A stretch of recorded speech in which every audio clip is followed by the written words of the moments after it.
Nasa Hilton Hotel ako sa downtown Albany, malapit sa Kapitolyo. Alas 9 ng gabi noon, Huwebes, at naroon ako hindi bilang isang panauhin, kundi para hanapin ang aking asawa. Kasama niya roon ang kanyang kasintahan. Hindi niya alam na alam ko, pero alam ko. Matagal ko na ring alam, at araw-araw akong kinakain nito.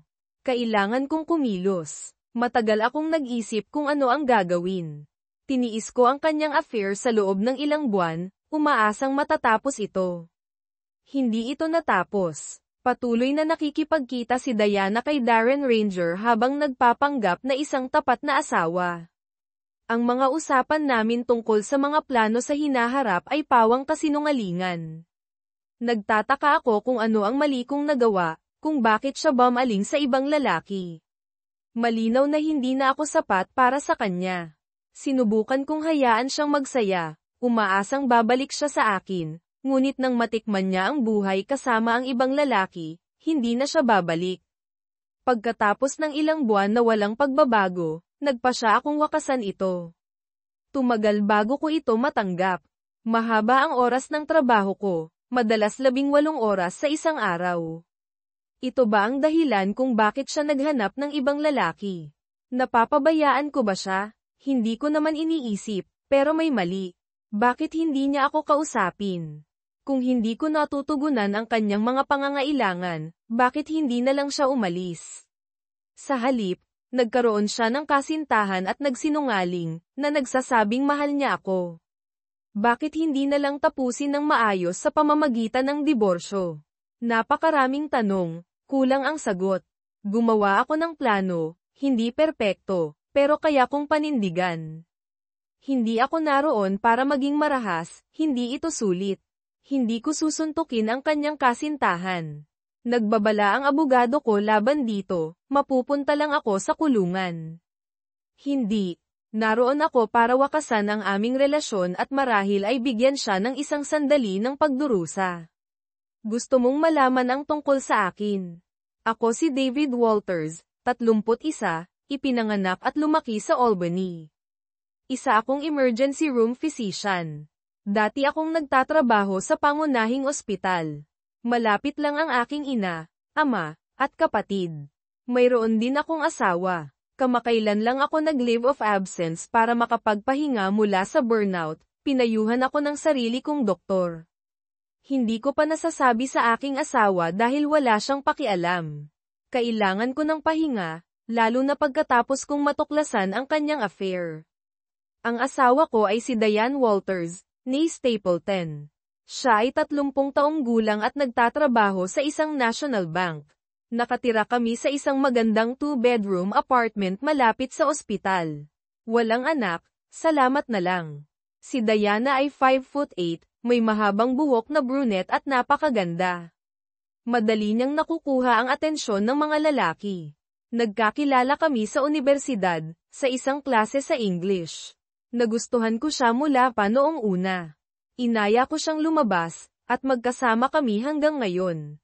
Pagkatapos ng unibersidad, nagsama kami ng halos 2 taon at nagpakasal pagkatapos kong matapos sa medical school. Naiwasan ko ang malalaking utang dahil sa tulong ng aking mga magulang. Nagtrabaho ako ng husto tuwing tag-init para kumita ng pera. Maayos ang kalagayan ng aking pamilya. Ang aking ama ay nagpapatakbo ng isang matagumpay na negosyo sa konstruksyon na may higit sa 100 empleyado. Nagtrabaho ako para sa kanya tuwing tag-init para bayaran ang tuition ko. Alam ko ang hirap ng trabaho. Ngayon ay nagtatrabaho ako ng 18 oras na shift sa ospital, at naka-on call ako sa mga araw ko ng pahinga. Pero wala kang pakialam doon. Gusto mong malaman kung ano ang nangyayari sa Hilton kasama ang aking asawa. Well, malapit na itong maganap. Matagal ko nang alam ang tungkol sa kanyang kasintahan. Bakit hindi pa ako kumikilos? Isang makatarungang tanong iyon. Dumaan ako sa mga yugto ng pagluluksa sa aking kasal bago magdesisyon. Sa una, nagulat ako na nandaraya si Diane. Akala ko isa kaming team na may magkakaparehong pangarap at plano. Napag-usapan pa namin ang pagkakaroon ng mga anak at tumingin sa mga bahay sa suburbs. Nagbukas kami ng savings account para sa down payment at mga gastusin sa sanggol. Ang aking sweldo bilang isang doctor ay mabilis na lumalaki, at mahusay ang kinikita ni Dayan sa bangko. Financially stable kami na may magandang kinabukasan. Natuklasan ko ang affair ni Dayan nang hindi sinasadya. Isang nurse mula sa ang nakakita sa kanya kasama si Darren sa isang restaurant. Halos 2 taon nang nagkikita sina Dayan at Darren, at nang malaman ko, nawasak ako. Pinanood ko silang pumasok sa hotel at pumunta sa mga elevator. Pumunta sila sa 12 palapag. Umupo ako at nirepaso ang aking plano, alam na kailangan kong tugunan ang kawalang galang na ito. Pumunta ako sa front desk at nagtanong kung maaari kong tawagan ang kwarto ni Darren Ranger. Si Darren ay isang lokal na may-ari ng negosyo na may asawa at 2 anak na lalaki. Nakikipag-affair siya sa aking asawa, na kanyang loan officer. Nang malaman ko, hindi ako makapaniwala sa lawak ng kanyang infidelity. Binanggit ng isang nurse sa trabaho na nakita niya sina Dayan at Darren na magkasama. Lumabas na ang katotohanan. Pagkalipas ng ilang araw, casually kong binanggit kay Dayan na nakita siya ni Rhonda, ang nurse, sa isang restaurant kasama ang isang kaibigan. Namutla ang mukha ni Dayan ngunit mabilis na nakabawi. Nang sumunod na linggo, kinausap ko ang aking ama tungkol sa kung ano ang gagawin. Nagulat at nabigo siya. Gumawa kami ng isang basic na plano upang protektahan ang aking sarili. Kinausap ko rin ang aking supervisor sa ospital. Sumang-ayon siya na kailangan ko ng bakasyon para harapin ang sitwasyon. Nakipagkita pa ako sa in-house psychiatrist, na nagrekomenda ng time off para makapagpahinga. Ang susunod kong hakbang ay ang kumuha ng isang investigative agency para malaman kung ano ang pinagkakaabalahan ni Diana. Sa loob ng 1 linggo, nagkaroon sila ng isang malinaw na larawan ng mga aktibidad niya at ni Darren Ranger, kasama na ang mga hotel na madalas nilang puntahan. Ang isang maingat na suhol sa isang hotel clerk ay nagpahayag na si Darren ay umuupa ng isang kwarto halos linggo-linggo sa loob ng nakaraang 2 taon, madalas kasama ang parehong babae, si Diana. Pagkatapos ay in-withdraw ko ang lahat ng pera na kaya ko mula sa aking bank account at naghanda upang harapin ang sitwasyon. Alam ko na makikipagkita si Dayan kay Darren pagkatapos ng trabaho, iniisip na ako ay nasa isang mahabang shift. Pagkaalis niya, inimpake ko ang aking mga mahahalagang gamit, isinakay ang aking bike, at isinaayos na sunduin ng aking ama ang aking kotse mamaya. Magaang lang ang inimpake ko para sa biyahe, mga damit, toothbrush, rain gear, at isang iPad lang. Ang aking bike, isang 2016 na Honda Africa Twin, ay nilagyan para sa malayuang paglalakbay. Ang plano ko ay mag-tour sa North America, iwasan ang mga freeway at manatili sa mga maliliit na hotel at bed and breakfasts. Gumawa ako ng ruta sa pamamagitan ng New England, Canada, at sa buong US, umaasang makakatulong ang paglalakbay na ito sa akin na makamove on. Bago umalis, kailangan kong harapin si Dayan at ang kanyang affair. Lumapit ako sa hotel desk at nagtanong kung maaari kong makausap si Darren Ranger. Tinawagan ng clerk ang kanyang kwarto, at kinuha ko ang telepono. Maaari ko bang makausap si Diane Walters? Mangyari po lamang, tanong ko. Walang sino man dito na may ganyang pangalan, sagot ni Darren, na nag-aalangan. Sabihin mo lang sa kanya na may nangyaring pasaway sa kanyang pamilya. Sabihin mo sa kanya na namatay si David Walters ngayong araw, sabi ko nang may diin. Ibinaba ko ang telepono, ibinalik ang telepono sa receptionist na nanlalaki ang mata, ngumiti, at umalis sa hotel. Sa labas, naghintay ako sa aking motorsiklo. Hindi nagtagal ay tumakbo si Diana, na hindi ako nakita, at sumakay sa isang taxi, malamang na patungo sa aming apartment, na kanya na ngayon. Ako naman, patungo sa kalayaan. Oh my God, may tumawag kay Darren na nagsasabing patay na si David. Kailangan kong umuwi kaagad. Nagbihis ako ng mabilis, tumakbo sa elevator, at sumakay ng taxi. Pagka-uwi ko, Nagmadali ako sa aming apartment, nahirapan sa pagbubukas ng susi, at hinanap si David. Wala siya roon. Humihingal, nakita ko ang isang sobre na may pangalan ko. Sa loob ay isang sulat at ang singsing ni David sa kasal. Alam niya. Binasa ko ang sulat, Diana, ituring mo na akong patay. Matagal nang patay ang ating kasal. Kinuha ko ang gusto ko, sa iyo na ang iba. Sinabi ko sa management company na hindi na ako nakatira dito. Ikaw na ang bahala kung mananatili ka o lilipat. Huwag mo akong hanapin. Nagpapahinga ako mula sa trabaho, buhay, at sa affair mo kay Darren. Hindi ka na interesado na maging kasal sa akin. Enjoy your life, David. Makikipag-ugnayan sa iyo ang abogado ko sa lalong madaling panahon para sa karagdagang impormasyon. Ano na ang gagawin ko ngayon? Hindi ko akalain na malalaman ni David ang tungkol kay Darren. Para lang sa kasiyahan ang aming affair. Napakahirap magtrabaho ni David, at halos wala kaming closeness. Malungkot ako at naisip ko na maaari pa rin kaming maging isang normal na pamilya isang araw, ngunit nasira na ang planong iyon. Charming si Darren, at madaling magka-infatuation sa kanya. Akala ko ang pakikipagkita sa kanya ng 1 o 2 beses sa isang linggo ay hindi makakaapekto sa aking kasal. Sinubukan kong tawagan si David, ngunit nakadisconnect ang kanyang numero. Tinawagan ko ang kanyang mga magulang. Sinabi sa akin ng kanyang ama na umalis na si David at pumunta sa impyerno.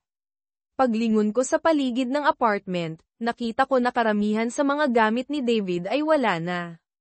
Walang laman ang kanyang closet, at may ilang aklat na nawawala. May mga itim na garbage bag sa kusina na puno ng mga gamit na iniwan niya. Wasak ako. Nagpa siya akong bisitahin ang kanyang pamilya kinabukasan upang maunawaan kung saan ako napasok. Tinawagan ko ang kanyang mga kaibigan, ngunit hindi nila siya nakikita. Sa loob ng ilang linggo, walang sumasagot sa bahay ng kanyang kapatid. Frustrated, nagbuhos ako ng isang baso ng alak at umupo sa mesa, nakatitig sa sulat at singsing sa kasal. Alam ko na nagkamali ako ng malaki at na ang pag-aayos nito ay magiging masakit. Sa unang gabing iyon, hindi ako naglakbay ng malayo. Bandang 10:00 ng gabi, nakita ko ang aking asawa na tumakbo palabas ng Hilton Hotel at sumakay sa isang taxi. Akala niya ay nagtatrabaho ako sa at naroon hanggang bukas, na nagbibigay sa kanya ng maraming oras kasama ang kanyang kasintahan bago umuwi. Sinimulan ko ang aking bike, isang Africa Twin na may 6-speed automatic transmission, perpekto para sa mahabang biyahe na may kaunting pagkapagod. Palagi akong nag-iingat kapag nagmamaneho ako, nananatiling alam ang aking kapaligiran. Marami akong nakitang aksidente sa na sanhi ng reckless riding. Nasaksihan ko ang mga batang homicidal dahil sa kanilang mga aksyon sa mga motorsiklo. Malapit lang ang aking destinasyon, ang Holiday Inn Express sa silangan ng ilog. Pagod na pagod sa pisikal at mental, nag-check-in ako, sabik para sa isang pagkain, isang mainit na shower, at isang magandang gabi ng pagtulog. Minarkahan ng hotel na ito ang pagtatapos ng aking kasal at ang simula ng aking bagong pakikipagsapalaran. How fitting and ironic. Maaga akong umalis sa apartment at nagmaneho papunta sa bahay ng mga magulang ni David. Nakita ko ang kotse ni David sa harap ng garahe, umaasang naroon siya. Si Miriam, ang kanyang ina, ang sumagot sa pintuan, nakita ako, at agad na isinara ito. Paulit-ulit kong pinindot ang doorbell hanggang sa sumagot si John, ang ama ni David. Ano ba ang gusto mo? Tanong niya. Please, John. Kailangan kong kausapin si David. Sabihin mo lang sa kanya na lumabas, pakiusap ko. Huli na ang lahat, umalis na siya ng Albany kagabi. Hindi ko alam kung nasaan siya, at kahit na alam ko, hindi ko sasabihin sa iyo. John, kailangan kong ipaliwanag ang lahat sa kanya. Maaari nating pagtrabahuhan ito, pagpupumilit ko. Nagkaroon ka ng affair at inaasahan mong patatawarin ka niya. Lumayas ka sa pintuan ko, sabi niya, at isinara ang pintuan. Umupo ako sa hagdan, hindi sigurado kung ano ang gagawin. Muli kong pinindot ang doorbell at nagmakaawa kay John na sabihin kay David na tawagan ako, ngunit isinara niya ang pintuan nang walang isa pang salita. Pagbalik ko sa apartment, nakita ko ang isang liham mula sa abogado ni David. Nakasaad doon na tinanggal na ako sa kanyang health insurance, hinati ang aming mga financial assets, at ang mga beneficiaries ng kanyang life insurance ay ang kanyang mga magulang na ngayon. Pinapayuhan ng liham ang anumang correspondence kay David ay dapat dumaan sa kanyang abogado. Sa ilalim ng batas ng New York, maaari akong maghain ng diborsyo pagkatapos ng 1 taon ng pag-abandona. Napagtanto na tapos na ang aking kasal, ginugol ko ang weekend sa pagtatangkang kontaken ang pamilya, kaibigan, at katrabaho ni David, kahit na pumunta sa ospital. Sinabi ng isang nurse, si Rhonda, na nakita niya ako kasama si Darren at sinabi ang lahat kay David. Inalok niya ako ng inumin at ibinahagi ang kaunti na alam niya tungkol kay Darren. Binanggit niya na alam ng lahat na hindi na babalik si David sa trabaho sa loob ng ilang panahon. Umalis ako na alam kong sinira ko ang aking kasal at kailangang harapin ang mga kahihinatnan. Ang Newfoundland ay isang nakamamanghang probinsya na may magagandang tanawin at palakaibigang mga tao. Ginugol ko ang mahigit 1 linggo sa pagtuklas sa isla, tinatamasa ang mga tanawin, ang mga lokal, at ang pagkain. Sa Avalon Peninsula, nakatagpo ako ng isang moose sa kalsada, na pinamamahala ang iwasan ito. Binalaan ako tungkol sa moose, kaya nagmamaneho lang ako sa araw. Sa Petty Harbor, pagkatapos bisitahin ang Cape Spear, nagkaroon ako ng flat tire. 4 na tao ang nag-alok na tumulong, na hindi nangyayari sa Albany. Nagpadala ang Canadian Auto Club, CAA, ng isang truck upang dalhin ang aking bike sa isang repair shop sa Street, Johns. Habang inaayos ang aking bike, nanatili ako sa isang maliit na hotel sa lungsod, na isang magandang lugar para makapagpahinga, maglaba, at mag-recharge. Malinis ang hotel at may maliit na bar at restaurant. Sa repair shop, nakilala ko si Emma Fisher, isang babaeng Aleman na naglalakbay sa buong bansa sa isang motorsiklo, patungo sa Morocco. Nag-usap kami tungkol sa aming mga paglalakbay at sumang-ayon na maghapunan sa isang restaurant na tinatawag na The Salty Cod. Nagkaroon kami ng magandang panahon, at kinabukasan, nagising ako na katabi ko siya. Nakamamangha siya, at nakaramdam ako ng kamanghamanghang sa unang pagkakataon sa loob ng mahabang panahon. Ginugol namin ang susunod na araw na magkasama, tinatalakay ang aming mga plano sa paglalakbay. Naglakbay na si Emma ng 40,000 milya at planong magmaneho sa paligid ng baybayin ng Africa. Ang kanyang paglalakbay ay tila mas kapana-panabik kaysa sa akin. Tinawagan ko pa nga ang aking mga magulang upang talakayin ang pagbabago ng aking mga plano upang pumunta sa Africa. Sinusuportahan nila ang aking desisyon, na nagsasabing dapat kong gawin kung ano ang nagpapasaya sa akin. Noong bata ako, sinasabi ng aking ama na ang mga ama ay kung saan napupunta ang mga pangarap ng kanilang mga anak upang mamatay. Hindi ko ito naintindihan hanggang sa lumaki ako at napagtanto na ito ay isang nakakatawa ngunit nakakalungkot na makatotohanang kasabihan. Mayroon akong isang mas nakatatandang kapatid na lalaki, si Paul, na nagtatrabaho kasama ang aming ama sa isang construction company. Siya ay kasal at may 3 anak, at ang kanyang asawa, si Marcy, ay nananatili sa bahay upang palakihin sila. Mahal na mahal sila ng aking mga magulang, at ang kanilang mga anak ay pinagbibigyan ng kanilang mga grandparents. Ngunit lumilihis ako, bumalik tayo sa aking plano. Nang sumunod na gabi, tinanong ko si Emma kung gusto niya ng kasama sa kanyang paglalakbay sa Africa. Hindi ko alam kung mayroon siyang partner ngunit nagpa siya akong magtanong pa rin. Ngumiti siya at sinabing, "Sinasabi mo ba na gusto mong pumunta sa Africa?" Sumagot ako, "Oo, sa tingin ko ang Africa ay maaaring mas kawili-wili kaysa sa paglalakbay sa North America. Ito ay labas sa aking comfort zone, ngunit kailangan ko ng isang hamon at distansya mula sa aking dating buhay." Itinuro ni Emma ang agarang problema ng pagdadala ng aking motorsiklo sa Africa. Tinawagan ko ang tindahan, at pagkatapos ng ilang mabilisang pagsasaayos, kinumpirma nila na maaari nilang ipadala ang aking bike kinabukasan kung pipirma ako kaagad sa mga papeles. Simple ang logistics ngunit nangangailangan ng pera. Pagkalipas ng 2 araw, lumipad ako mula St. John's patungo sa Toronto kasama si Emma, pagkatapos ay patungo sa Paris, Lisbon, at sa wakas ay Casablanca. Nang magpahayag si David ng interes na samahan ako sa African leg ng aking biyahe, gusto kong matuto ng higit pa tungkol sa kanya. Tinawagan ko ang isang kaibigan sa Berlin na ang asawa ay nagtatrabaho para sa pulisya ng Aleman. Hiniling niya sa kanya na tingnan si David Walters mula sa Albany, New York. Mabilis niyang kinumpirma na si David ay lihai timo. Nagtrabaho siya bilang isang physician sa Albany General Hospital at nasa sabbatical sa loob ng 3 hanggang 6 na buwan. Nagmula siya sa isang kilalang pamilya sa Albany at kamakailan lang ay nagdiborsyo pagkatapos na magkaroon ng affair ang kanyang asawa. Nagtapos siya sa tuktok ng kanyang klase sa medical school at walang anak. Nakatanggap pa ako ng litrato niya upang kumpirmahin na ito ang parehong David Walters.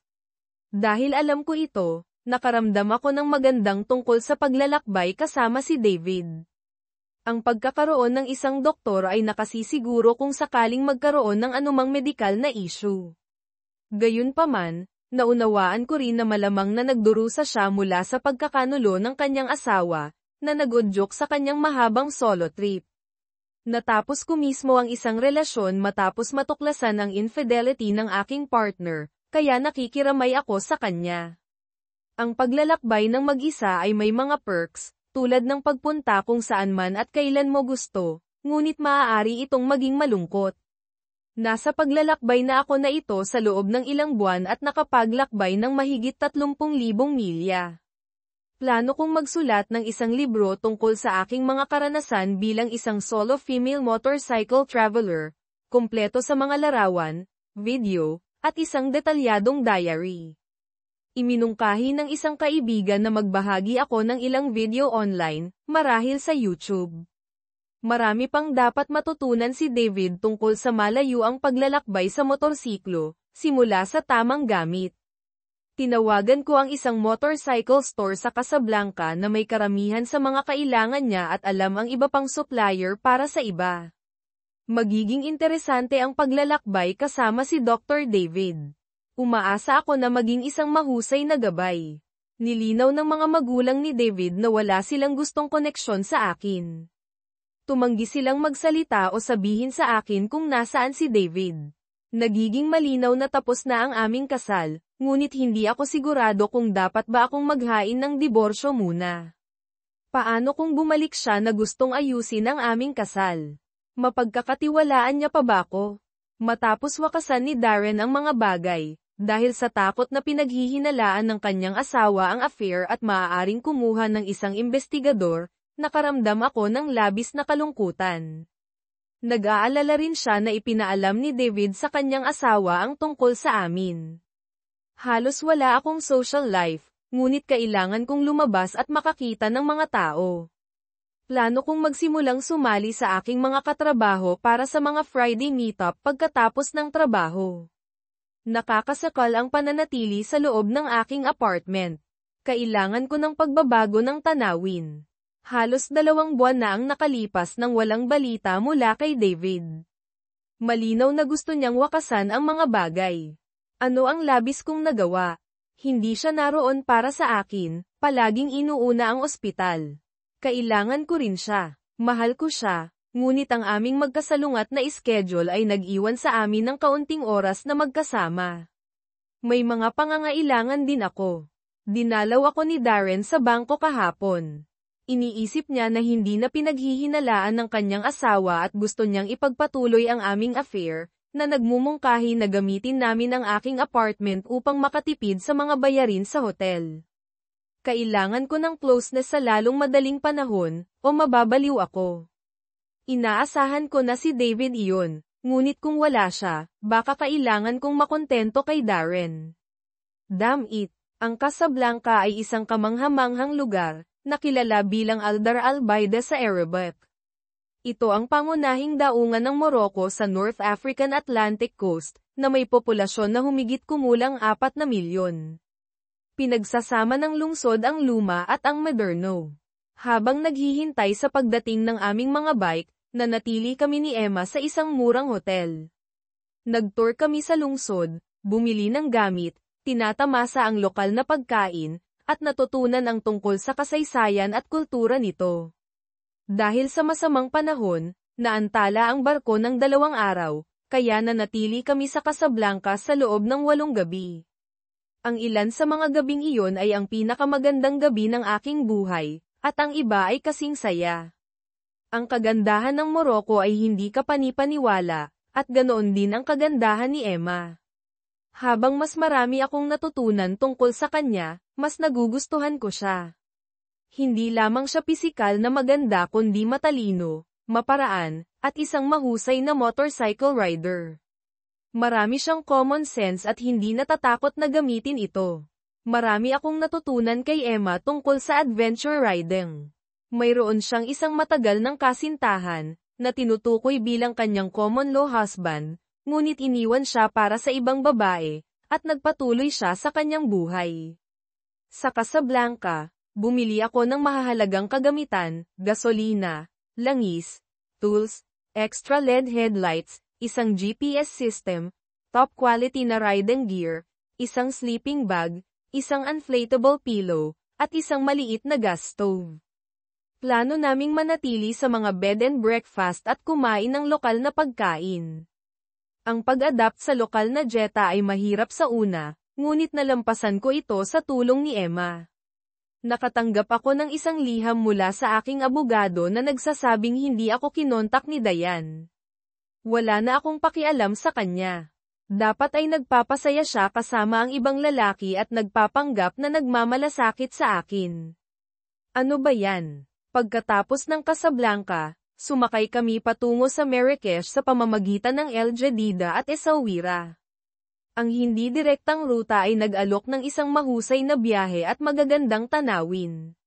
Si Emma, na nagsasalita ng German, English, French, Spanish, at ilang Arabic, ay napakahalaga. Ang paglalakbay patungo sa Marrakech ay tumagal ng 5 araw at mahigit 1,300 kilometro. Ito ang pinakamagandang trip ng aking buhay. Marrakech, na may halos 1 milyong katao, ay pinagsasama ang luma at bagong. Nagpasya kaming manatili ng 3 araw para mag-explore.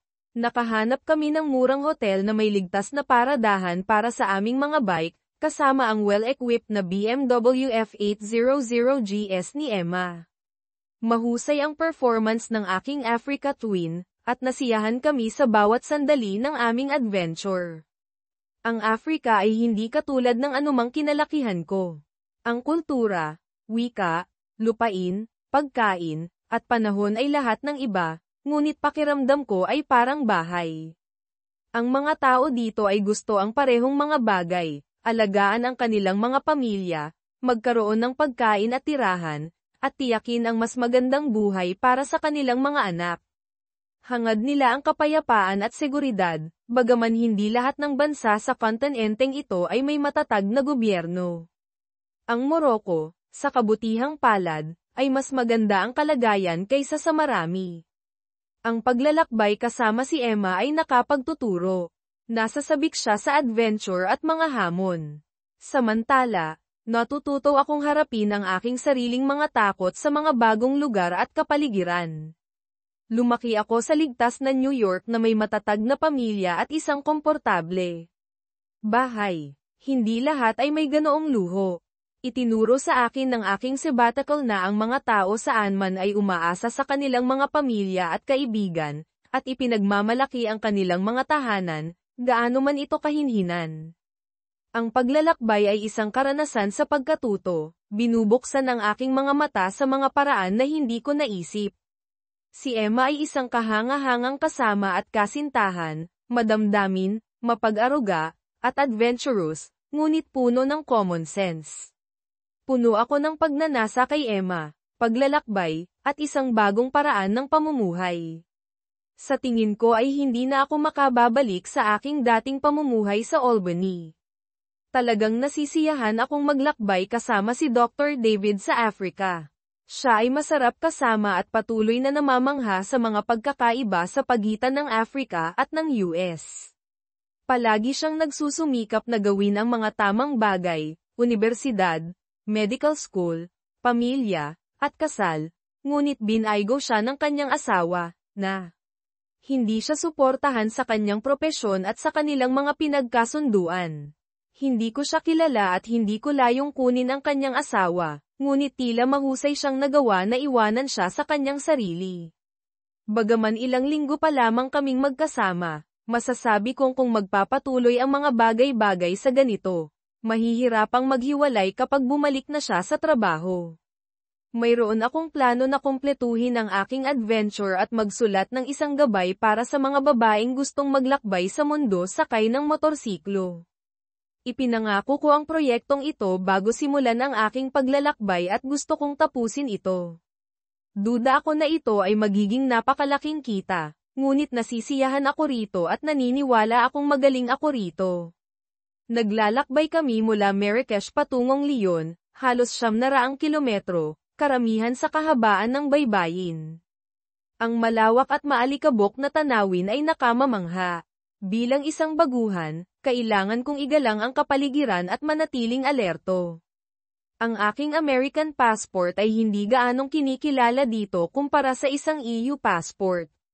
Madalas na nagtataka ang mga gwardya sa hangganan kung bakit ang isang Amerikano ay nagmomotorsiklo sa mga liblib na lugar. Tinanong ako ng isang customs officer kung bakit ko iniwan ang Amerika. Itinuro ko si Emma, at tumawa siya, naiintindihan agad.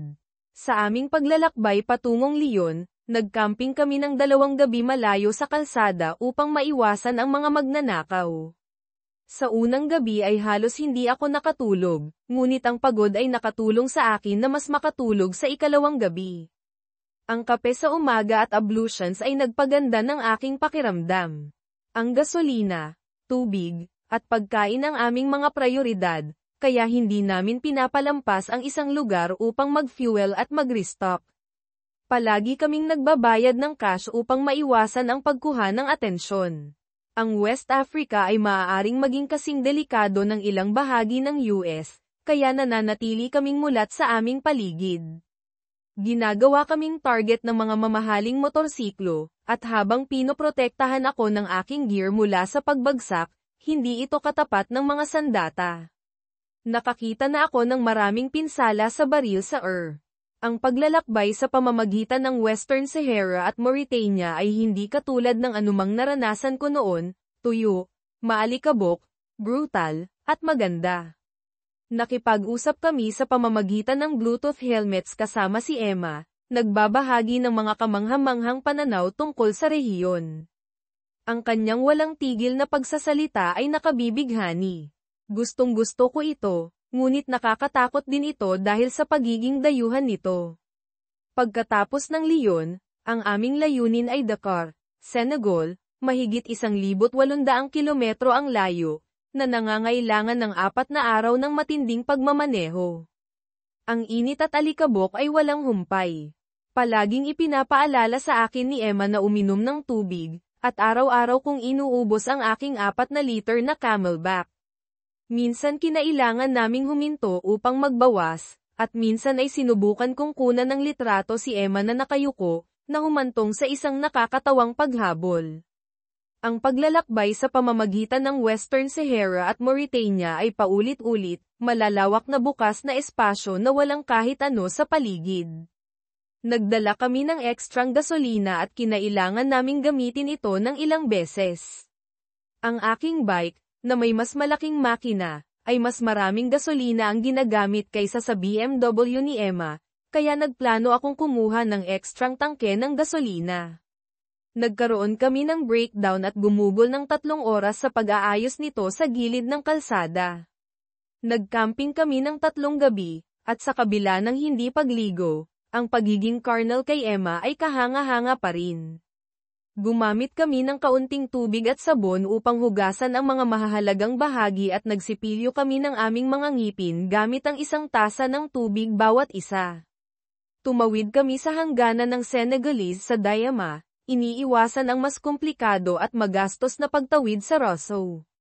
Malapit sa Dayama ay ang Street Louis, isang lungsod na nahahati sa iba't ibang bahagi, ang ilan ay nasa mga isla. Kapansin-pansin ang pagkakaiba sa pagitan ng kahirapan at kayamanan. Nakahanap kami ng murang hotel, Hotel de la Poste, na may ligtas na paradahan ng bike at malapit na presensya ng pulisya, na nagpapababa ng krimen. Nagpahinga kami ni Emma pagkatapos ng aming pagtawid sa disyerto, tinatamasa ang kama, pagkain, hotel pool, at laundry room. Sa pagtingin sa aking email, nakita ko ang mga update mula sa aking pamilya, at sumulat ang aking abogado, si Dayan, na nagtatanong kung nasaan ako at kung kailan ako babalik sa Albany. Inutusan ko ang aking mga magulang at abogado na huwag ibunyag ang aking kinaroroonan. Hindi pa sinisimulan ni Dayan ang mga paglilitis sa diborsyo, ngunit inaasahan kong gagawin niya ito sa lalong madaling panahon. 2 taon na siyang nagkakaroon ng affair, kaya tapos na ang aming kasal. Kung hindi siya maghain ng diborsyo, gagawin ko ito.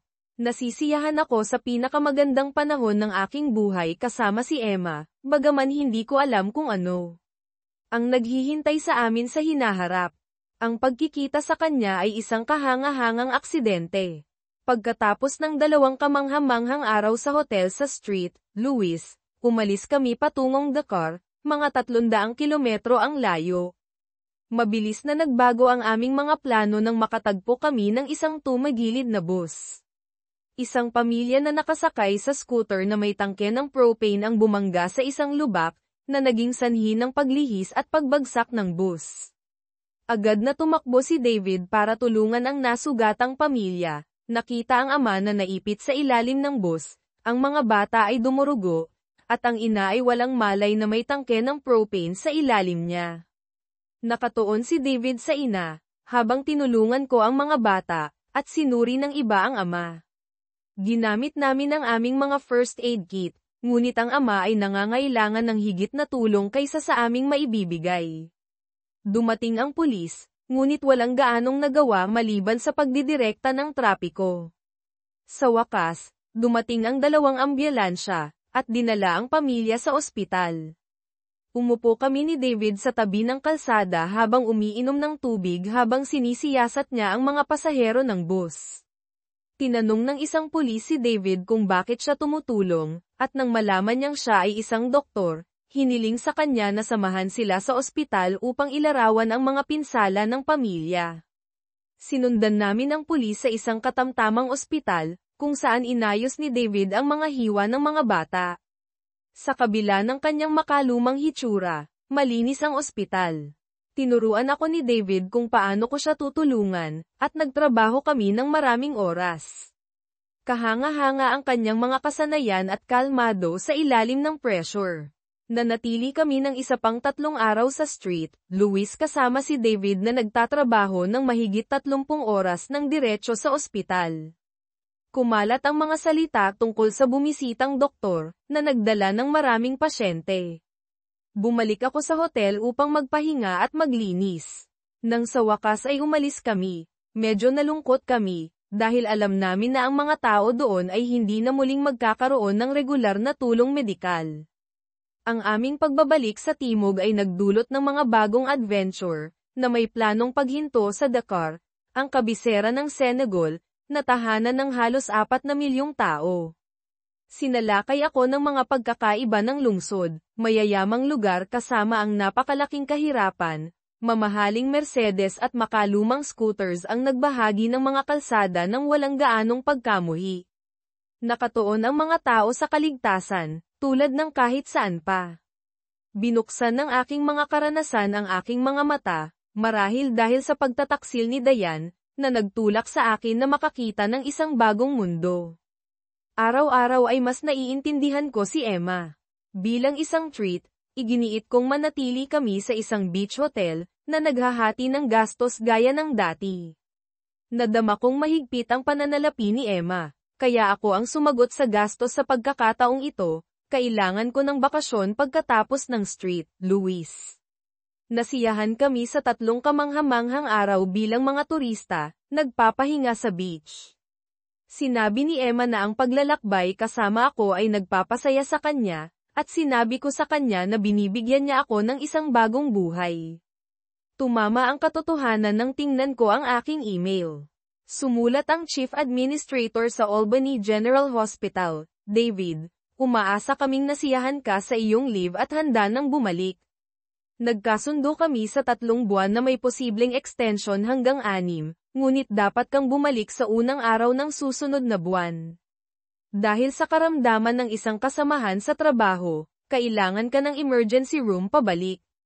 Mangyaring tawagan ako kapag natanggap mo ito. Talagang kailangan ka namin. Well, crap. Lahat ng magagandang bagay ay nagtatapos. Nagpasya akong huwag pansinin ang email sa loob ng ilang araw at ipagpatuloy ang paglalakbay, kaya iyon ang ginawa ko. Ang paglalakbay sa timog ay magiging mahirap at mas mapanganib, lalo na't kailangan nang bumalik si David sa US para sa trabaho.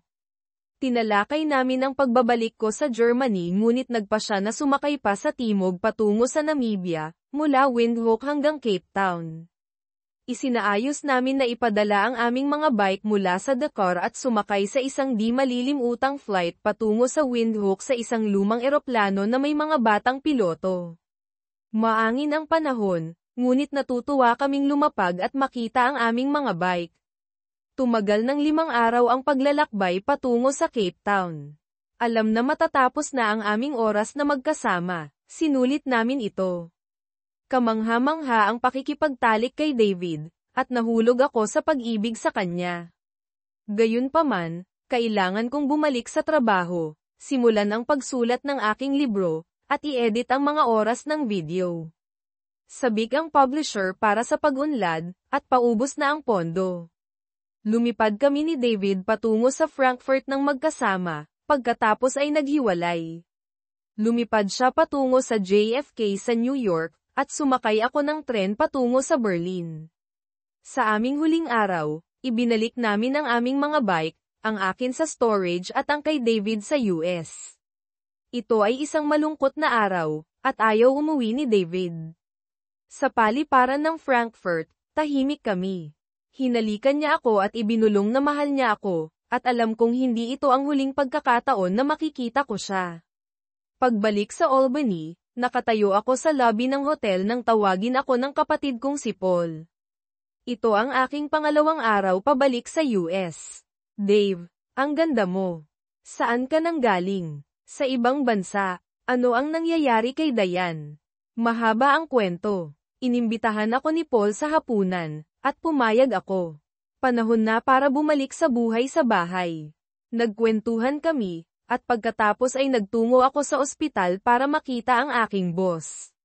Tinawagan ni Paul si Marcy para sabihin sa kanya na pupunta ako sa hapunan. Sa aking paglalakbay, nadaanan ko ang gusali kung saan nagtatrabaho si Diane. Natuwa si Dr. Johnson, ang hospital administrator, na makita ako at binanggit ang isang liham mula sa gobyerno ng Senegalese na nagpapasalamat sa akin para sa aking tulong sa Street, Louis. Ipinaliwanag ko ang kwento tungkol sa pamilya na nakasakay sa scooter, at nalaman niyang kakaiba ito ngunit pinahahalagahan ang aking pagsisikap. Sinuri ako ng ambulance chief at isinama ako sa schedule para sa 12-hour shift simula bukas. Ngayong gabi, bibisitahin ko ang aking kapatid, kakain, makikipaglaro sa kanyang mga anak, at marahil ay iinom ng ilang beers. Alam kong magkakaroon ng maraming tanong, at handa na ako. Mahigpit akong niyakap ni Marcy pagpasok ko. David, kamusta ka? Miss ka na naming lahat. Ayos lang ako, salamat, tugon ko pagkatapos bigyan ng ilang maliliit na regalo ang mga bata. Umalis sila para maglaro. Pagkatapos ay nagtuloy si Marcy. Anong nangyari sa pagitan mo at ni Diane? Bakit ka umalis? Masaya akong makita ka rin, Marcy. Masarap ang beer kung meron ka, sabi ko. Si Paul, na nagpapahiwatig na inaasahan niya ito, ay kumuha ng 3 beer mula sa kusina. Sa ilalim ng kanilang naghihintay na mga titig, nagsimula ako. Kaya, gusto mong malaman kung ano ang nangyayari sa akin. Ano ang sinabi sa inyo ni nanay at tatay? Si Marcy, nabigo, ay nagsabi, wala. Sinubukan ko pang ang kausapin si Diana, ngunit ayaw niyang sabihin. Gusto lang niya ng impormasyon mula sa akin. Kaya ano ang kwento? Ginugol ko ang susunod na kalahating oras sa pagbubuod ng nakaraang 5 buwan, na binabanggit ang affair ni Diane nang hindi sinisiyasat ang ulat ng investigador. Sa hapunan at higit pang beer, nagbahagi ako ng mga kwento tungkol sa aking mga paglalakbay at tungkol kay Emma, na bumalik na ngayon sa Berlin habang ako ay bumalik sa Albany. Sinabi ko sa kanila na naghahanap ako ng lugar na matitirhan hanggang sa ayusin ko ang aking diborsyo at mga plano sa hinaharap. Binuksan ng paglalakbay kasama si Emma ang aking mga mata, at hindi na ako makakabalik sa pagpapanggap na masaya sa ospital. Ipinapaalala sa akin ng pagbabalik sa Albany ang aking nabigong kasal at kung gaano kadali akong iniwan ni Diane. Hindi ko ito sinabi kina Paul at Marcy. Ngunit ang pag-iisip tungkol kay Diane ay nagpadama sa akin na mahina ako. Niloko niya ako sa napakatagal na panahon. Nagpa siya akong hindi nahahayaan na mangyari ulit iyon. Napagtanto ko na maraming mababait na kababaihan sa mundo, tapat na kababaihan na may integridad na magko-communicate ng hayagan kaysa sa magtaksil. Kung ayaw nang magpakasal ni Diane, bakit hindi na lang niya sinabi? Maaari kaming magdiborsyo at magpatuloy, ngunit pinili niyang magsinungaling. Sumakay ako ng Uber pabalik sa hotel at nakatulog ng mahimbing. Bukas, kailangan kong maghanap ng lugar na matitirhan. Ipinagbigay alam sa akin ng isang kasamahan na bumalik na si David sa bayan, nakita nila siya sa ospital. Sinubukan kong tawagan ang kanyang mga magulang, ngunit ibinigay nila sa akin ang karaniwang tugon, lumayo. Desperado, nagpa siya akong bantayan ang pasukan ng emergency hospital, na gumugol ng 4 na gabi sa panonood mula sa aking kotse. Nagulat ako kung gaano ito kabala, na may mga ambulansya na palaging dumarating. Para palipasin ang oras, nagdala ako ng libro at mga merienda. Sa ikalawang gabi, kinailangan kong gumamit ng banyo, kaya pumasok ako. Tinanong ng isang security guard kung kailangan ko ng tulong, at nagtanong ako tungkol kay David. Sinabi niya na ang mga pangalan ng doktor ay itinatago maliban kung mayroon kang appointment at idinirekta ako sa pangunahing pasukan. Nagpasalamat ako sa kanya at umalis. Sa ika-4 na gabi, nakita ko rin sa wakas si David. Naglalakad siya mula sa paradahan ng doktor patungo sa pasukan. Bumilis ang tibok ng aking puso. At halos tawagan ko siya, ngunit nawala siya sa loob. Hindi bababa sa alam kong bumalik na siya. Ang susunod kong hakbang ay subukang makipag-usap sa kanya at kumbinsihin siyang umuwi. Pagkatapos ng ilang araw na paghahanap, nakahanap ako ng magandang furnished na isang silid-tulugan na apartment malapit sa ospital. Maliit ito ngunit mayroon itong lahat ng kailangan ko, kaya kinailangan ko lamang bumili ng mga linen, tuwalya, at pagkain. Ang gusali ay may underground na paradahan at seguridad, bagaman walang doorman. Mabilis akong bumalik sa trabaho sa emergency room, na nakikipag-usap sa araw-araw na sunog, mga nagdusa ng baril, mga aksidente, mga pananaksak, mga atake sa puso, at mga stroke. Malinaw ang obsesyon ng mga Amerikano sa obesity, hindi katulad ng mga Aprikano na sa pangkalahatan ay may mas mahusay na nutrisyon at pinapanatili ang kanilang kalusugan dahil sa kakaunting pangangalagang medikal. Ang lahat ng mga emergency case na ito at ang kanilang mga bayad sa insurance ang nagpopondo sa aking sweldo. 2 linggo pagkatapos bumalik sa Albany, nakipagkita ako sa aking abogado upang talakayin ang aking diborsyo kay Diane.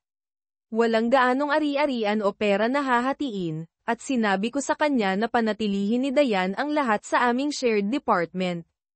Inihanda na ni Lian ang divorce petition, at sinabi ko sa kanya na magpatuloy. Nagulat ako na hindi pa sinisimulan ni Diane ang diborsyo, sa pag-aakalang gusto na niyang magpatuloy. Pabalik sa aking apartment, napagtanto ko na kailangan ko ng libangan sa labas ng trabaho. Hindi darating ang aking motorsiklo sa loob ng ilang buwan, kaya nagpasya akong maghanap ng isa pa. Pagkatapos magsaliksik online, bumisita ako sa 2 lokal na KTM store at nagpasya sa 870 Adventure R. Nagdagdag ako ng mga accessories para sa long distance riding, na ginagawa itong angkop para sa parehong paved at dirt road. Hindi ito mura, ngunit wala akong ibang paggugulan ng aking pera. Narito ang isang mabilis na gabay sa diborsyo sa New York State. Maaari kang maghain para sa isang no-fault na diborsyo kung ikaw at ang iyong asawa ay nagsama sa loob ng hindi bababa sa 1 taon o kung ang kasal ay hindi na maaaring ayusin sa loob ng hindi bababa sa 6 na buwan. Nag-email sa akin ang aking abogado na naserbisyuhan na si Dayan ng mga papeles ng diborsyo. Inaasahan ni Lian na makabalita mula sa abogado ni Dayan sa loob ng 1 linggo. Kung magtagal si Dayan, maghahain si Lian ng petisyon sa korte, at igagawad ito pagkatapos ng 1 taon. Ang matagal na affair ni Dayan ay binibilang bilang isang hindi na maaaring ayusin na pagkasira ng kasal. Kung tumutol siya, ang kawalan ng pagsasama sa loob ng huling 6 na buwan ay nangangahulugan na kakailanganin naming mamuhay ng hiwalay sa loob ng isa pang 6 na buwan upang matugunan ang mga kinakailangan. Sa anumang paraan, magiging pinal ang diborsyo sa loob ng humigit kumulang 6 na buwan. Simple at madali. Pagkatapos ay tumunog ang doorbell ko. Umuwi ako at nakita ang isang lalaki na nakasuot ng suit na nakatayo sa labas. Paglapit ko, sinuri niya ang kanyang telepono at nagtanong, "Diane Walters?" "Oo, sino ka?" Sagot ko. Inabot niya sa akin ang isang malaking sobra. "Na-serve ka na." Bago pa ako makapag-react, kinunan niya ako ng litrato na hawak ang sobra at mabilis na naglakad papunta sa kanyang kotse. Crap! Bulong ko sa sarili ko. Alam kong darating ito. May ginawa akong hindi ko dapat gawin. Sinundan ko si David pagkatapos ng kanyang shift. 2 araw na ang nakalipas upang malaman kung saan siya nakatira, ilang blok lamang mula sa aming dating apartment. Alam ang kanyang lokasyon, ginugol ko ang ilang araw upang maglakas loob na lapitan siya. Nagbihis ako ng isang outfit na gusto niya, skinny jeans, high heels, at isang puting sleeveless blouse, na naka-ponytail ang buhok ko. Bumili ako ng kanyang paboritong IPA beer at isang bote ng California Chardonnay para sa aking sarili. Huminga ako ng malalim, pinindot ko ang call button para sa kanyang apartment. Pagkatapos ng ilang ring, sumagot siya. "Hi, David, ikaw ba yan?" Tanong ko. "Sino ito?" Tugon niya. "Ako ito, si Dayan, ang iyong asawa." Katahimikan. "Pwede ba akong umakyat?" Pakiusap ko. Higit pang katahimikan. Pagkatapos ng tila walang hanggan, tumunog ang buzzer, at pumasok ako. Sumakay ako sa elevator papunta sa kanyang palapag at nanginginig ang mga binti na kumatok sa kanyang pinto. Hindi ako nagulat nang tumunog ang intercom. Palaging may mga taong pumupunta sa mga apartment, maging nagbebenta ng cookies, kaligtasan, o mga boto, ngunit hindi ito inaasahan. Pinapasok ko siya nang marinig ko ang katok sa pinto. Huminga ako ng malalim, kinolekta ko ang aking mga saloobin sa ilang sandali sa pagitan ng kanyang tawag at ng katok. 100 tanong at damdamin ang tumakbo sa aking isip. Ipinapaalala ko sa aking sarili na naka-move on na ako at nasa mas magandang lugar na ako ngayon kaysa 6 na buwan na ang nakalipas. Binuksan ko ang pinto, at naroon siya, pagod ngunit maganda ang itsura. Ang babaeng asawa ko pa rin. Inimbitahan ko siya sa loob. "Hi Dayan, anong nagdadala sa iyo dito ngayong gabi?" Tanong ko. "Hi David, gusto kitang kausapin. Ang hirap mong kontaken at mas mahirap hanapin." Naglakad ako papunta sa kusina at nakita kong may dala siyang bote ng alak. Kumuha ako ng baso ng alak at inilagay ito sa counter. Inabot niya sa akin ang bote, at napansin kong mayroon itong screw cap, kaya ibinuhos ko sa kanya ang ilan. Kumuha siya ng isang lata ng IPA beer at inalok ito sa akin, ngunit tumanggi ako. Nasa hospital duty ako ngayong gabi. Kumuha ako ng isang baso ng Diet Coke at itinuro ang mesa para umupo kami. Nagpasya ako na mas magandang magkaroon ng pag-uusap na ito sa mesa kaysa magpanggap na ito ay isang casual na pag-uusap sa living room. Ngayon na ang pinakamagandang oras upang tapusin ang aming kasal, lagdaan ang mga papeles, at hayaan ang aming mga abogado na pangasiwaan ang iba pa. Sinubukan akong halikan ng babaeng iyon na nasisiraan ng bait habang palabas siya ng apartment ko. Ayoko nang magkaroon ng anumang kinalaman sa kanya ngayon. Gusto niyang magkunwari tayong walang nangyari at maging magkasintahan ulit, pati na magkaanak. Wala siya sa tamang pag-iisip. Hindi mangyayari iyon. Ang natitira na lang sa akin ay ang pagsasampa ng diborsyo ng abogado ko, para makapagpatuloy na ako sa buhay ko. Naligo ako ng matagal at mainit para maalis ang baho sa katawan ko, at pagkatapos uminom ako ng beer. Dumiretso agad si David sa punto ng walang paligoy-ligoy. Mukha siyang mas seryoso kaysa sa nakita ko na sa kanya. Bumuhol ang sikmura ko nang magsimula ako. Tinakot mo ako ng husto nang tawagan mo ang hotel at ipasabi mo kay Darren na patay ka na. Hindi niya nakilala ang boses mo. Nagulat ako nang umuwi ako at nakita ko ang sulat mo at singsing sa kasal. Inilagay ko ang kanyang gintong singsing sa kasal sa mesa. Tinitigan lang niya ito, hindi man lang hinawakan. Sinubukan kong kausapin ang pamilya mo, pero walang gustong makipag-usap sa akin. Paulit-ulit akong sinabihan ng tatay mo na magpakamatay na ako. Siguro nga deserve ko iyon. Simula nang iwan mo ako, para akong nasa impyerno, sabi ko. Mabilis na sumagot si David, ano ba ang inaasahan mong gagawin ko? Nalaman kong nagpapasarap ka kay Darren matagal na, at akala mo wala akong gagawin tungkol doon. Anong klaseng tanga ba ang tingin mo sa akin? Huwag na, alam ko na kung anong klaseng tanga ang tingin mo sa akin. Hindi ganoon iyon, pagprotesta ko. Paano ba iyon? Tanong niya. Nag-iisa ako. Palagi kang nasa ospital, hindi umuuwi, at kapag umuuwi ka naman, pagod ka na at wala kang oras para sa akin, paliwanag ko. Kaya okay lang na magpasarap ka sa ibang lalaki. Balewalain ang kasal natin. Bakit hindi mo na lang ako kinausap at sabihin mo na gusto mo nang wakasan ito? Bakit mo ako niloko ng ganito katagal? Tinitigan ni David ang mesa, ayaw akong tingnan. Uminom siya at pagkatapos ay nagtanong, napirmahan mo na ba ang mga papeles ng diborsyo? Hindi. Ayokong magdiborsyo. Gusto kong maging pamilya ulit tayo. Asawa mo pa rin ako at gusto kong maging asawa mo at ina ng mga anak mo, sabi ko. Tumawa si David. Nagbibiro ka ba? May sayad ka na ba? Hindi. Mahal pa rin kita. Gusto kong magkasama ulit tayo, pag pumilit ko. Jesus. May sayad ka nga. Hindi na ako magiging asawa mo kahit isang araw na lang na kailangan kong maging asawa mo. Handa na ang abogado ko na magsampa ng diborsyo kahit wala ka. Tuluyan nang nasira ang kasal natin, dahil sa iyo. Tapos na ito. Sinimulan mo ito sa pamamagitan ng panloloko, at tatapusin ko lang ito, sabi niya. Ano ba ang kailangan para malagpasan ang isang diborsyo at maging magkasintahan ulit? Pakiusap ko. Ayokong maging kasal sa iyo, Dayan. Sinira mo tayo. Maghihiwalay na tayo. Nagkaroon ako ng kamanghamanghang karanasan simula nang umalis ako sa Albany, at hindi na ako babalik sa dati kong buhay, sabi niya ng mariin. David, kaya nating maging maayos, alam ko, pagtatalo ko.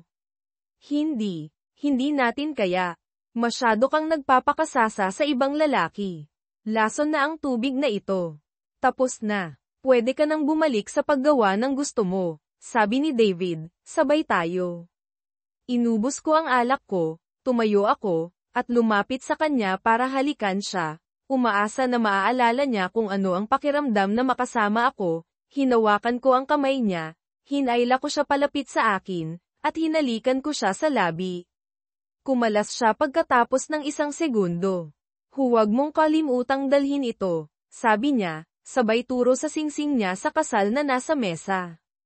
Kinuha ko ito, inilagay sa bag ko, at umalis sa apartment niya. Doon ko napagtanto na tapos na kami. Tapos na si David. Hindi kami magkakaroon ng buhay na magkasama. Mahal ko siya at itinapon ko siya para sa isang bagay na hindi sulit ang presyo. Hindi premyo si Darren, nakuha niya ang gusto niya, at nagdulot ito sa akin ng isang asawang ayaw kong mawala. Ang tanga-tanga ko, deserve ko ang nangyari sa akin. Kailangan kong pirmahan ang mga papeles at pakawalan siya. Naging abala ako sa Berlin, ini-edit ang daan-daang oras ng video at nagdaragdag ng konteksto. Naging mahirap ang pagdabang dahil ginagawa ko ito sa Ingles at Aleman. Nakakatuwa ang closed captioning, pero maraming trabaho. Ang bilis ng mga nakaraang buwan. Nagpadala ako kay David ng ilang email na may maiikling video at larawan mula sa kanyang Honda sa Africa. Mukha siyang maayos sa mga video, kahit na doon sa itinapon niya ang kanyang motorsiklo. Nagtawanan kami ng husto. Hiningi ko sa kaibigan ko, na ang asawa ay nagtatrabaho sa gobyerno, na ik-ek si David bago kami maglakbay sa Africa, para matiyak na siya nga ang sinasabi niya. Salamat na lang at siya nga. Kamakailan, hiniling ko kay Ingrid na ipa-update sa kanyang asawa, si Nick, ang tungkol kay David. Kailangan kong malaman kung ano ang nangyayari nang hindi direkta na tinatanong si David. Nalaman ni Nick na si David ay bumalik na sa pagtatrabaho sa at nagsampa na ng diborsyo ang kanyang abogado. Nakarehistro ang aplikasyon ilang linggo na ang nakalipas, kaya opisyal na siyang diborsyado sa lalong madaling panahon. Maganda iyon dahil mayroon akong mahalagang balita para sa kanya, ngunit bago ko sabihin sa kanya, kailangan kong asikasuhin ang ilang bagay sa Amerika. Taos-puso akong umaasa na akagagalat niya ang balita ko. Kailangan kong sabihin kay David ang balita, pero hindi ko gagawin iyon habang galit pa rin siya sa kanyang ex-wife. Kailangan kong ituon niya sa akin ang kanyang pansin, marahil ay mas maraming oras, ngunit hindi na masyadong matagal. Yehey! Diborsyado na ako. Opisyal na ito ngayon. Nasa kamay ko ang papel.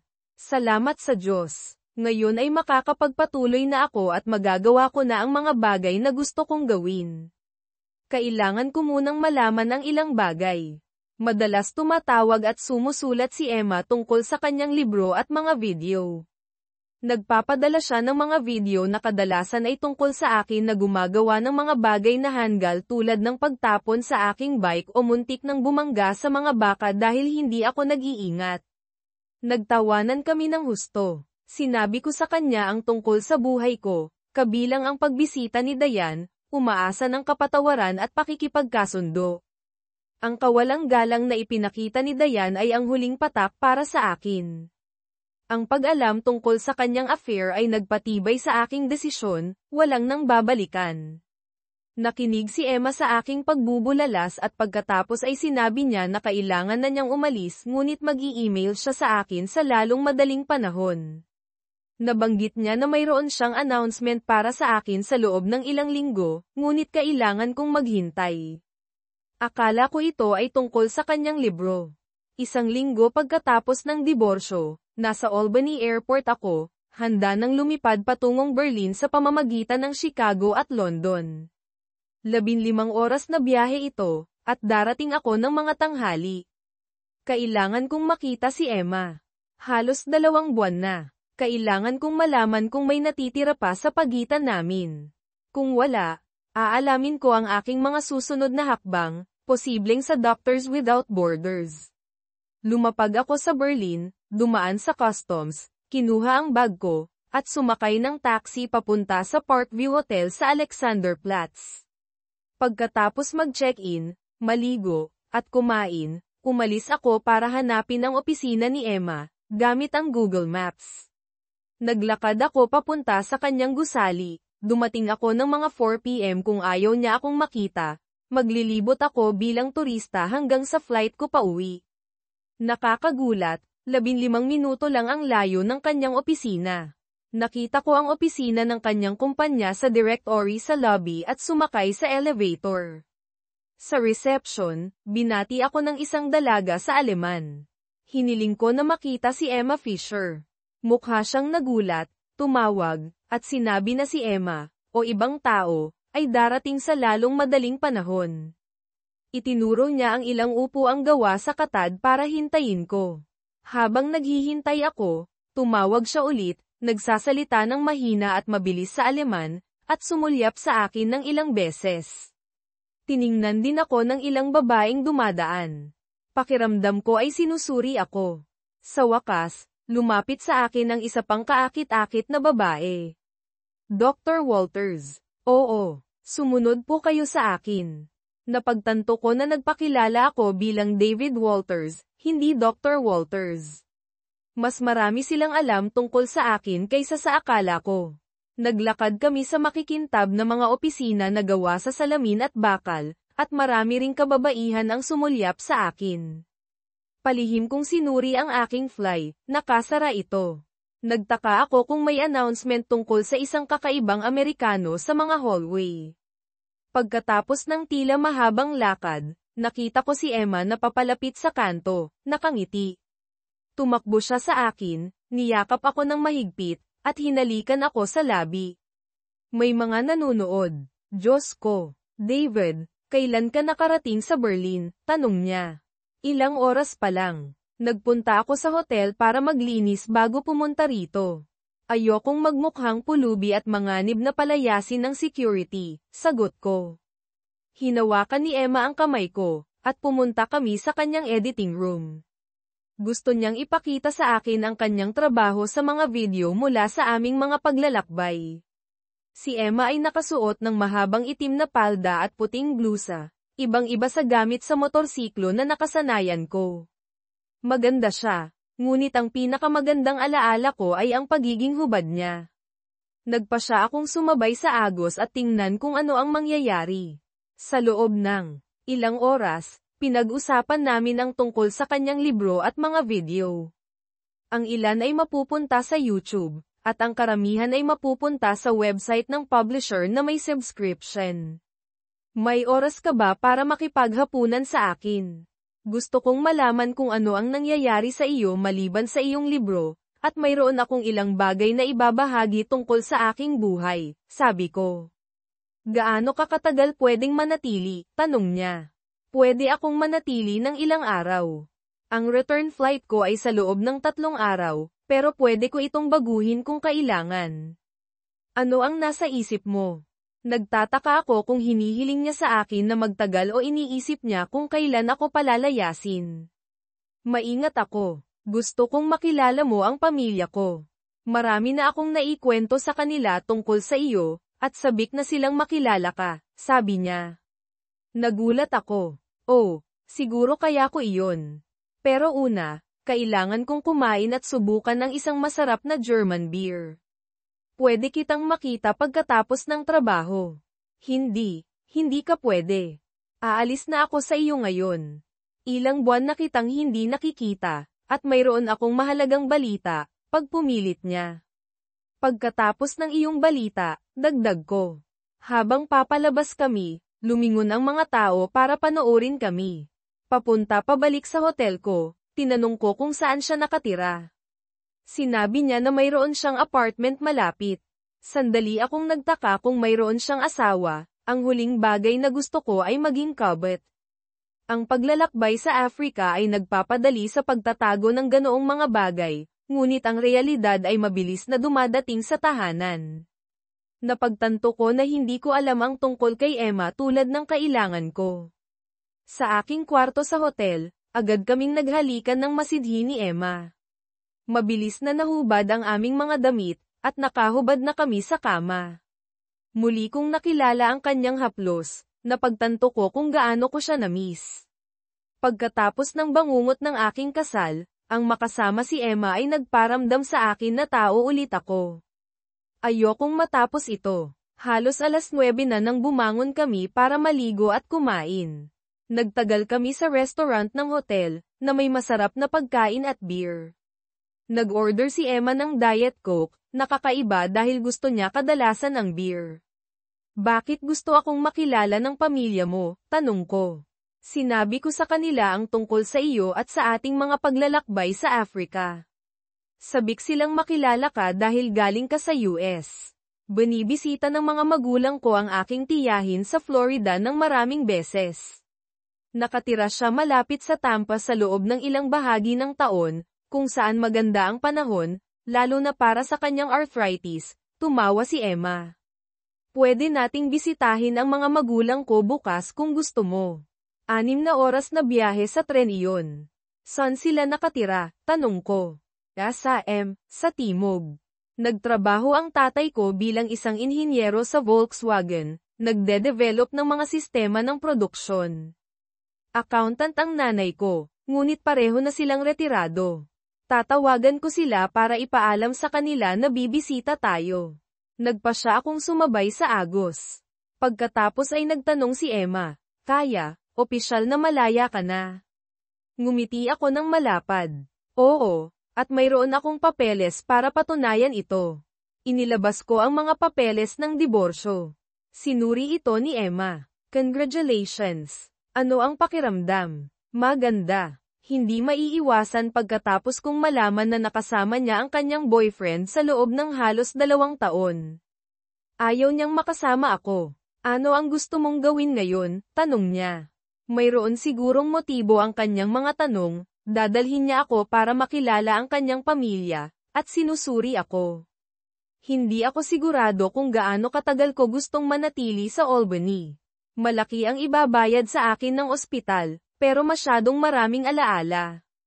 Kailangan kong galugarin ang mas maraming bahagi ng mundo. Binigyan mo ako ng travel bag, sabi ko nang nakangiti. Ngumiti pabalik si Emma. Ginugol namin ang gabi sa aking kwarto sa hotel, at kinabukasan, nagpunta kami sa apartment ni Emma para mag-empake siya. Pagkatapos ng ilang tawag sa telepono, sumakay kami ng taxi papunta sa istasyon ng tren.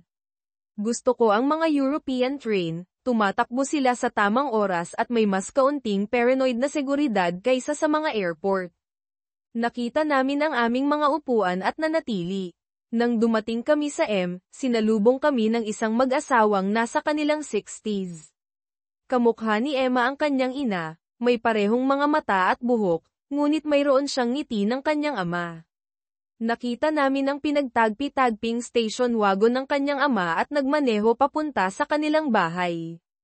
Ang kanilang bahay ay luma ngunit nasa mahusay na kondisyon, na may mga modernong appliances.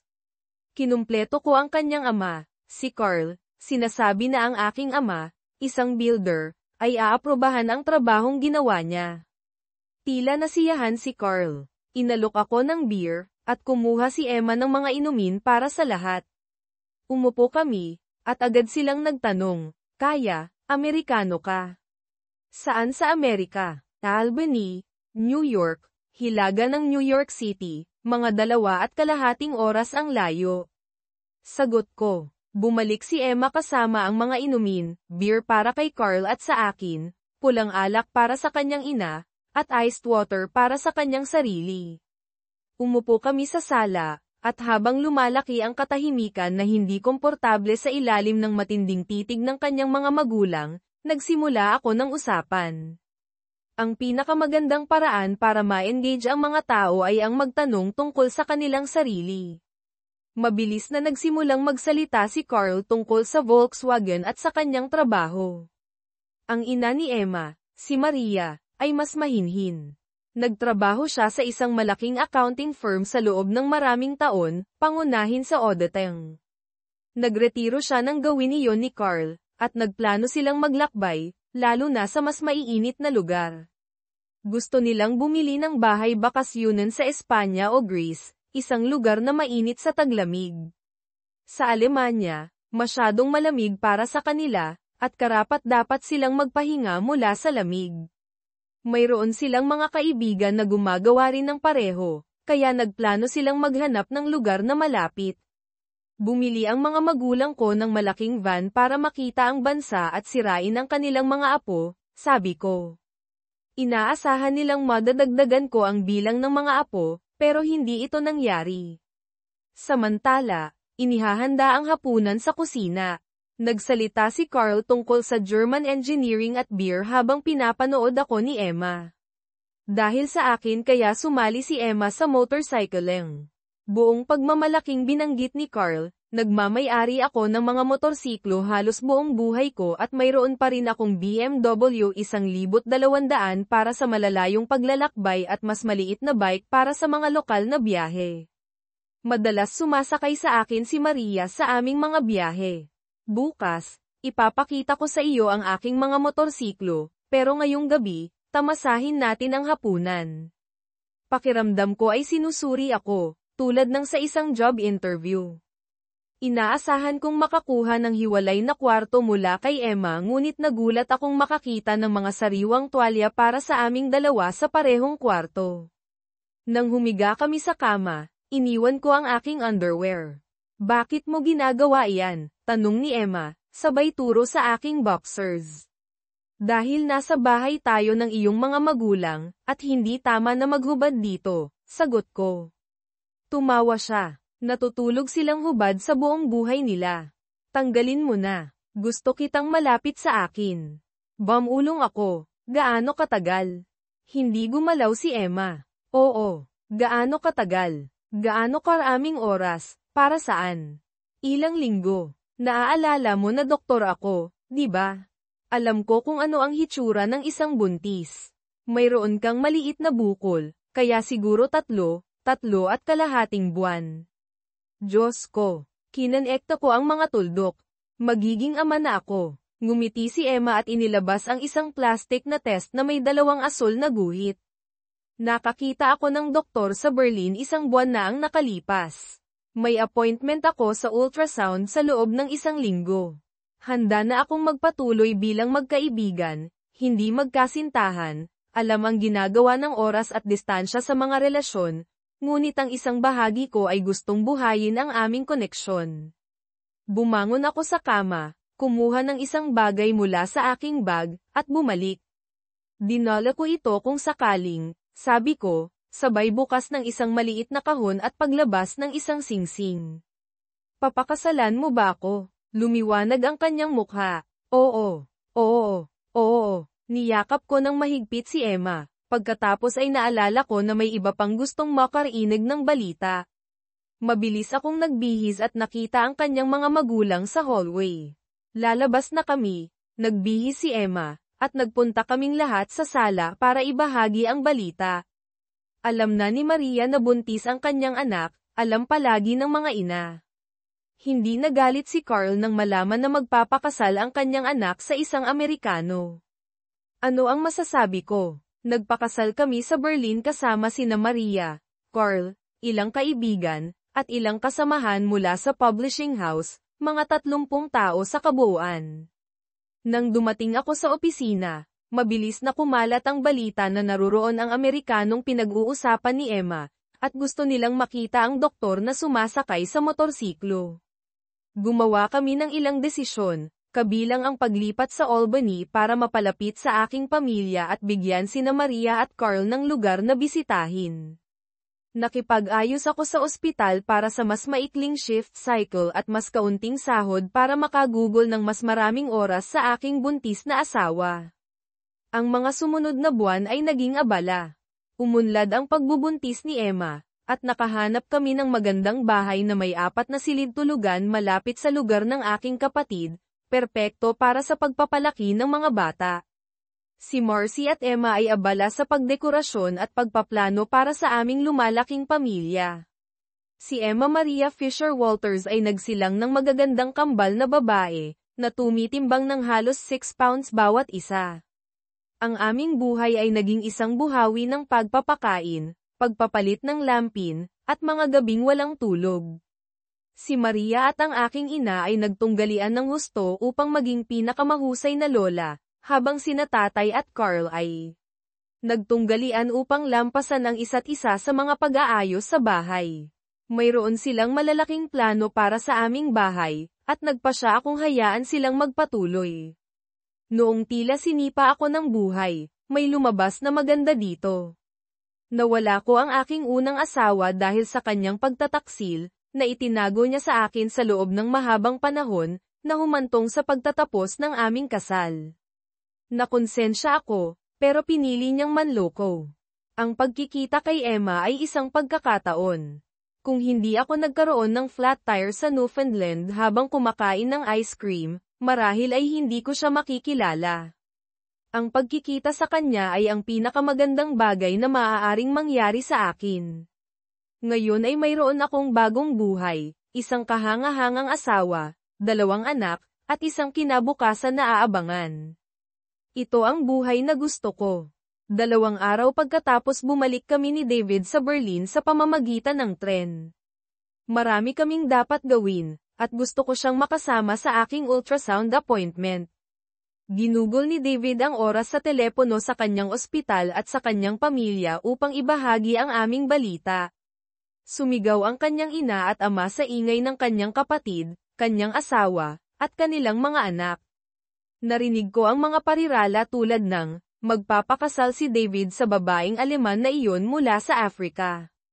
Tuwang-tuwa sila tungkol sa aming engagement, at lalo na nabuntis ako.